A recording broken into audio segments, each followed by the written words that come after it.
ఈరోజు స్పెషల్ స్పెగిటీ లేదా మనకు అర్థమయ్యే భాషలో పాస్తా. ముందుగా ఛానల్ని సబ్స్క్రైబ్ చేసుకోవటం అస్సలు మర్చిపోకండి. బాయిల్ అవుతున్న వాటర్లో బ్రోకలీ అండ్ క్యారెట్ని వేసి ఒక 5 మినిట్స్ పాటు కుక్ చేసుకొని పక్కకి తీసేసుకోండి. ఇదే వాటర్లో కాస్త సాల్ట్ వేసి నేను హోల్ వీట్ స్పెగిటీ యూస్ చేస్తున్నా. ఇది కూడా కుక్ చేసుకొని పక్కకి తీసేసుకోండి. ఇప్పుడు కడాయిలోని బటర్ని 2 క్యూబ్స్ని వేసి అది మెల్ట్ అయ్యాక కాస్త గార్లిక్ వేసి కుక్ అయ్యాక ఒక చిన్న ఆనియన్ కూడా వేసి కుక్ చేసుకున్నాను 5 మినిట్స్ పాటు. జస్ట్ సాఫ్ట్ అయితే సరిపోతుంది.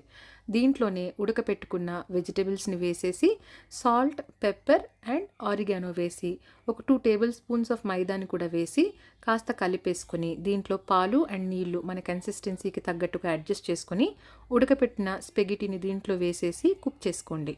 లాస్ట్లో కాస్త ఫ్రెష్ క్రీమ్ వేసుకొని ఒక 2 మినిట్స్ కుక్ చేసుకొని స్టవ్ ఆఫ్ చేసుకుంటే సూపర్గా ఉంటుందండి. ఇది చాలా బాగుంటుంది, చాలా క్రీమీగా. అండ్ ఎప్పుడైనా సాఫ్ట్గా తినాలి అనుకున్నప్పుడు తప్పకుండా